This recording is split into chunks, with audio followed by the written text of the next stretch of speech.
Hello बच्चों, इस video में हम लोग डिस्कस करेंगे डिकमैन कंडेंसेशन या डिकमैन रिएक्शन को।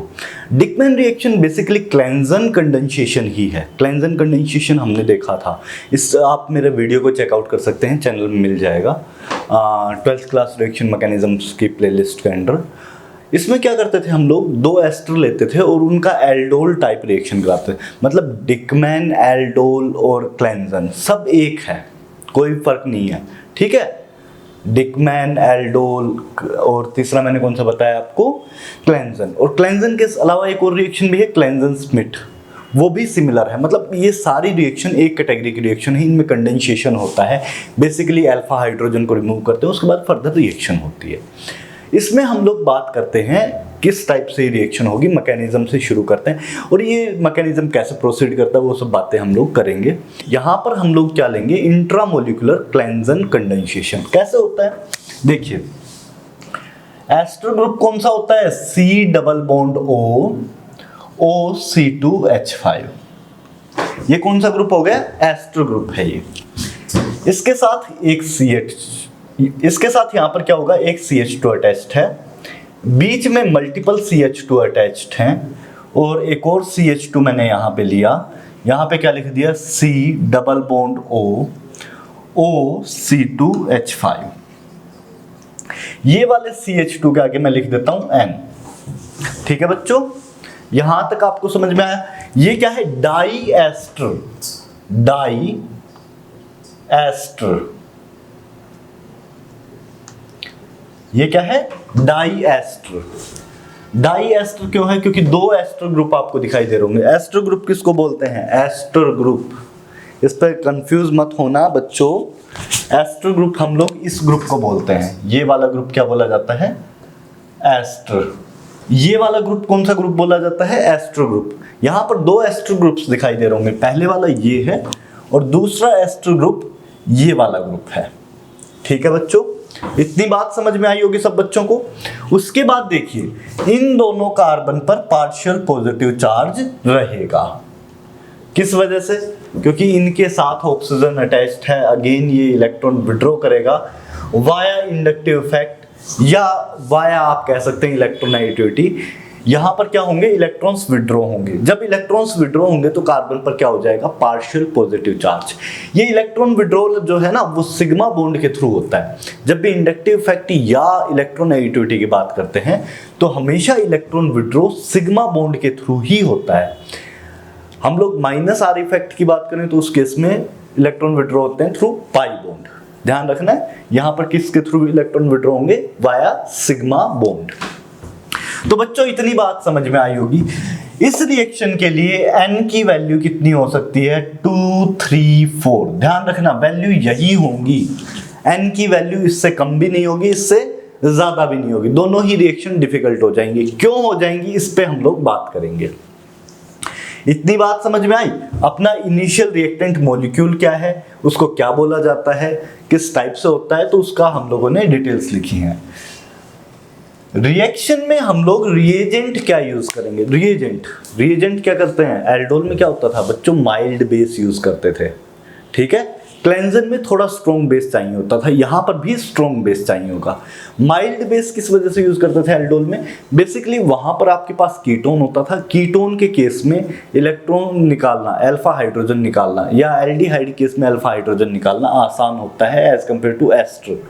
ठीक है, ये चीज ध्यान रखना, एल्डिहाइड के कंपैरिजन में एस्टर से अल्फा हाइड्रोजन निकालना डिफिकल्ट होता है। रीजन क्या होता है इसके पीछे, यहां पर एक और रेजोनेंस होती है। चलो मैं पहले अल्फा हाइड्रोजन निकाल के दिखाता हूं, फिर आपको रीजन बताता हूं। ठीक है, यहां पर बेस क्या यूज करेंगे, आपके पास कोई भी बेस हो सकता है, NaH, और कौन सा हो सकता है, NaOC2H5, और कौन सा हो सकता है, TbUO नेगेटिव।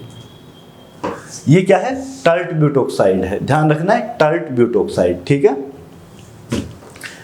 तो इस टाइप से आपके पास कोई भी स्ट्रॉन्ग बेस हम लोग लेंगे, उस बेस के थ्रू इसमें इंट्रामोलिकुलर क्लेंजन कंडेंसेशन या अल्फा हाइड्रोजन रिमूव करा करके अटैक कराएंगे। कैसे होगा बच्चों, यहां पर आपने क्या लिया, स्ट्रॉन्ग बेस लिया। स्ट्रॉन्ग बेस क्या करेगा, सबसे पहले प्रोटॉन को H+ को ढूंढने की कोशिश करेगा। कहीं से H+ मिल जाए तो पहले उसको खा जाऊं। खाने का फायदा क्या है, बेस और एसिड रिएक्ट करके क्या बना देंगे, न्यूट्रल कंपाउंड, बेसिकली सोल्ट बना देंगे। सोल्ट प्लस वाटर होता है सिंपली, वो वाला फंडा हम लोग यूज करेंगे। यहां से हम लोग H+ लेंगे, बेस अपने पास है ही, वो क्या ले लेगा, H+ लेकर के निकल जाएगा। बेसिकली बेस का पहला काम क्या, H+ पे अटैक करना। अगर H+ अवेलेबल ना हो तो बेस न्यूक्लियोफाइल का काम कर सकता है, ध्यान रखना है। न्यूक्लियोफाइल का काम तभी करेगा जब H+ अवेलेबल ना हो, ठीक है।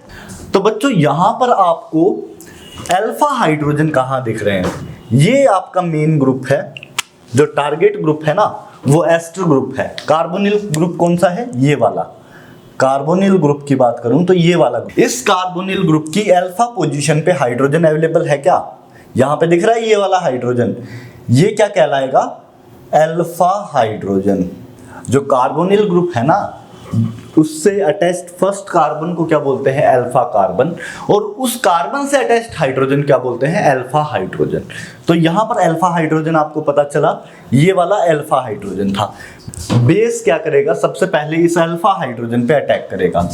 जैसे मैं यहां पे बेस लिख देता हूं OC2H5, यहां पर ऑक्सीजन पर नेगेटिव चार्ज है।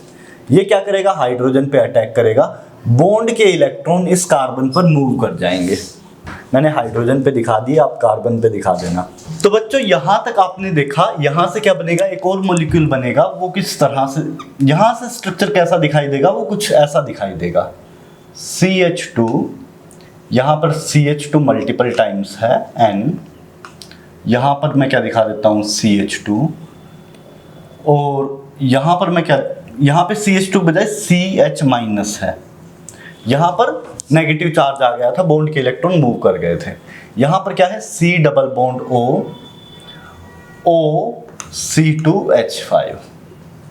ऐसा कुछ स्ट्रक्चर आपके पास ऑब्टेन होना चाहिए। यहां से ऐसा कुछ स्ट्रक्चर आपके पास बच्चों ऑब्टेन होना चाहिए।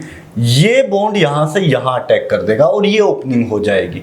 यहां पर क्या था, और एक C2H5 था, ठीक है बच्चों। यहां पर ऐसा स्ट्रक्चर रहेगा और ये यहां से यहां अटैक होगा।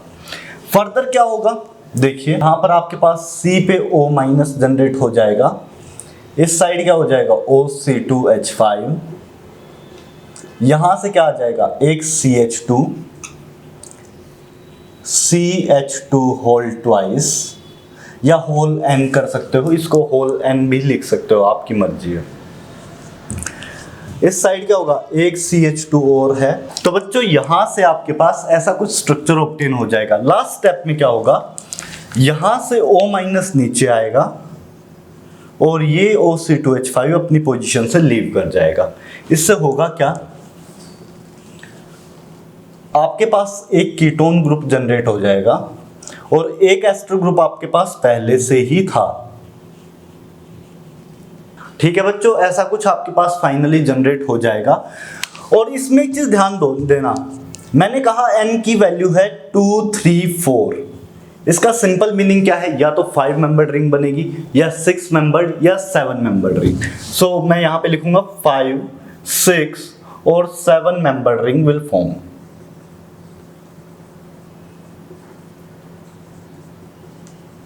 ओके बेटा ध्यान से देखना, यहां पर 2 कार्बन आने से क्या होगा, 5 मेंबर्ड रिंग, 3 कार्बन आने से क्या होगा, 6 मेंबर्ड रिंग, और 4 कार्बन आने से क्या होगा, 7 मेंबर्ड रिंग। इस टाइप से अलग अलग रिंग साइज के आपके डिकमैन कंडेंसेशन के प्रोडक्ट्स ऑब्टेन होंगे, ठीक है बच्चों। इतनी बात समझ में आई, ये इसका मैकेनिज्म है, इसको कॉपी कर लीजिए, स्क्रीनशॉट लेना हो स्क्रीनशॉट ले सकते हैं। ये बहुत ज्यादा इंपॉर्टेंट है, ध्यान रखना है, IIT JEE और नीट में भी बहुत पूछा जाता है, तो ध्यान रखना है, ठीक है बच्चों। ये अगर मैकेनिज्म समझ में आया हो तो इसके बाद मैं कुछ एग्जांपल्स लूंगा, तब तक आप इसको कॉपी कर लीजिए, मैं एग्जांपल्स लिख देता हूं। बच्चों मैंने यहाँ पर 3 केसेस एज प्रॉब्लम आपको दी हैं। पहले में 2 केसेस हैं और दूसरे वाले में सिंगल केस है। केस वाइज डिस्कशन थोड़ा डिफिकल्ट हो जाएगा, बट ये 2 केसेस इसमें बनते हैं। आपको ये सोल्व करने हैं, यहाँ पर आप पॉज कर दीजिए, खुद से ट्राई कीजिए, उसके बाद मैं सोल्व कराता हूँ, ठीक है बच्चों। मैंने दोनों केसेस के जो प्रोडक्ट बन रहे हैं वो आपके सामने लिख दिए हैं। फर्स्ट में तो सिंपली क्या होगा, इस पोजीशन पर अटैक होगा, ये वाला जो कार्बन होगा इस पर अटैक होगा। कहां से? इस पोजीशन से इस पे अटैक होगा, ठीक है। और सेकंड वाले केस में क्या हो रहा है, इस पोजीशन से इस वाले कार्बन पर अटैक हो रहा है। सॉरी, सेकंड वाले केस में क्या हो रहा है, ध्यान से देखिएगा। सेकंड वाले केस में इस पोजीशन से इस कार्बन के ऊपर, ये जो अपने पास ये वाला कार्बन अवेलेबल है बच्चों, सेकंड केस में क्या होगा, इस पोजीशन से लेके ना इस वाले कार्बन पर अटैक होगा, ठीक है।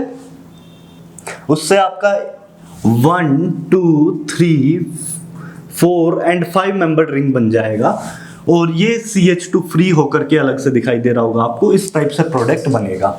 ये डिपेंड करता है रिएक्शन कंडीशन के ऊपर। रिएक्शन कंडीशन अगर डिफरेंट करोगे तो डिफरेंट कार्बन पे अटैक हो सकता है।